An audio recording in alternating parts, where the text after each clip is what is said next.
नमस्कार, कसे आहात? सुख समृद्ध आणि निरोगी आयुष्य तुम्हाला लाभो ही स्वामी चरणी प्रार्थना करून आज आपण व्हिडिओला सुरुवात करूया।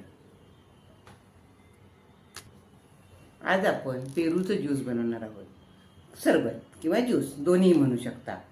काय झालं, मी बायकांना हळदी कुंकाला पेरूचं सरबत बनवलं होतं, ते बायकांना खूप आवडलं। त्या सगळ्या मला रेसिपी द्या, रेसिपी सांगा विचारायला लागल्या, म्हणून ठरवलं चला त्या निमित्ताने आपण पेरूच्या ज्यूसचा व्हिडिओ बनवूया। मग सकाळी मी फिरायला गेलेच होते, मग येताना पेरू घेऊन आले। आता त्याचं मी सरबत तुम्हाला बनवून दाखवणार आहे, पण त्याच जोडीला मी तुम्हाला थोडे घरगुती उपाय पण आज थोडे सांगणार आहे। तर चला मग पेरूचं ज्यूस बनवूया। पेरूचं सरबत बनवण्यासाठी पेरू प्रथम पाण्याने स्वच्छ धुवून घेतलेला आहे आणि पुसून घेऊन त्याच्या छोट्या छोट्या फोडी बनवल्या। या पेरूच्या कापून ठेवलेल्या फोडी, त्यानंतर हे बाकीचं आपल्याला लागणारं साहित्य आहे। त्यात 4 चमचे साखर आहे, अर्धा चमचा मीठ आहे, काळं मीठ वापरा किंवा साधं मीठ वापरा, आणि अर्धा चमचा चाट मसाला, पाव चमचा तिखट आणि अर्धा ग्लास किंवा 1 ग्लास पाणी, जसं लागेल तसं आपण घालणार। आता आपण फोडी मिक्सरच्या भांड्यात घालून घेतलेली आहेत, त्यामध्ये साखर टाकलेली आहे, त्यामध्ये आता आपण मीठ टाकले आणि त्याच्यामध्ये आता आपण चाट मसाला टाकणार आहोत। चाट मसाला टाकला आणि पाव चमचा मिरचीची पावडर टाकणार आहे आपण, आणि आता थोडंसं अर्धा ग्लास पाणी ओतणार आहे आणि छानपैकी फिरवून घेणार आहे।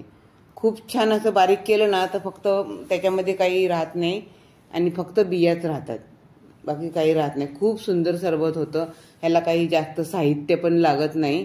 आता आपलं झालेलं आहे, आपण एक पातेलं घेतलेलं आहे, त्याच्यावर जाळी ठेवलेली आहे, कोणत्याही गाळणीने तुम्ही गाळू शकता, आणि चमच्याने थोडंसं असं हलवून तो सगळा रस खाली घालवायचा आहे।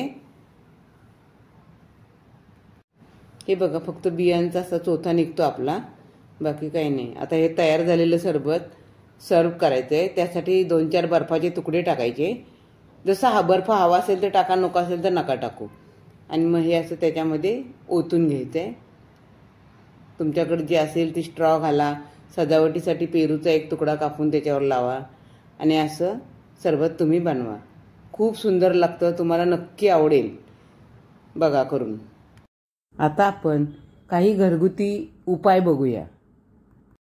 कधी कधी काय होतं, आपल्याला काहीतरी होत असतं पण डॉक्टरकडे लगेच जाणं जमत नाही, तर अशा वेळी हे घरगुती उपाय जर आपण केले तर थोडा आपल्याला आराम पडतो।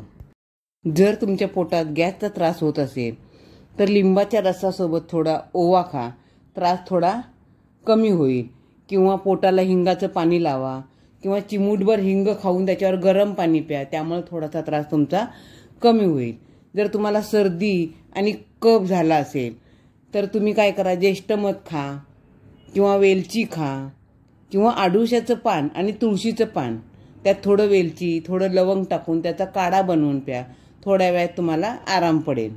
तुम्हाला जर सतत खोकला येत असेल तर आलं किसून मधात टाका, त्याचं चाटण बनवा आणि थोड्या थोड्या वेळाने खा। जर आलं नसेल तर आल्याऐवजी सुंठ पावडर घेतली तरी सुद्धा चालेल। खडी साखर तोंडात धरावी, लवंग तोंडात धरावी, त्यामुळे आपला खोकला थोडासा कमी होतो। लघवी करताना कधी कधी जळजळ होते, तर काय करायचं, धने 1 चमचा, जिरे 1 चमचा रात्री भिजत घालायचं, ते सकाळी उठल्यावर गाळायचं आणि ते पाणी अनुशापोटी प्यायचं। असं जर तुम्ही 8-10 दिवस केलं ना तर जळजळ, अंगातली उष्णता सगळं काही तुमचं कमी होणार। जर तुम्हाला पित्त झालं असेल तर काय करा, कोकम सरबत प्या। कोकम सरबत नसेल तर आपल्याकडं कोकम असतात, ते पाण्यामध्ये घाला, ते त्याचा थोडासा रस काढा आणि त्याचं सरबत करून प्या, किंवा थोडं तसं मीठ टाकून पिलं तरी चालेल। नाहीतर चिंच थोडी भिजवा, त्याचा रस काढून त्याचा सरबत करून प्या, त्यामुळं पित्त आपलं थोडं कमी होतं। आणि जर पित्ताच्या गाठीच आल्या असल्या तर काय करा, आपलं कोकम आहे ना किंवा आमसूल, ते थोडंसं असं पाण्यामध्ये ओलं करा आणि त्या आपल्या जिथं गाठी झाल्या त्याच्यावर 2 ते 3 वेळा चोळून घ्या, त्यामुळे तुमच्या गाठी हळूहळू कमी होतील। जर तुमचा घसा दुखत असेल किंवा घशाचा काही त्रास असेल, घसा खवखवत असेल तर, किंवा आवाज बसला असेल तर तुम्ही काय करा, गरम दूध घ्या, गरम दुधामध्ये हळद आणि सुंठ पावडर टाका आणि गरम गरम प्या. आणि गरम गरम हे कधी प्यायचं तर झोपताना प्यायचं. त्यामुळे तुमचा घसा एकदम साफ होऊन जाईल. तर घरगुती उपाय तुम्ही केलेत आणि तुम्हाला चांगलाच आराम पडेल. धन्यवाद.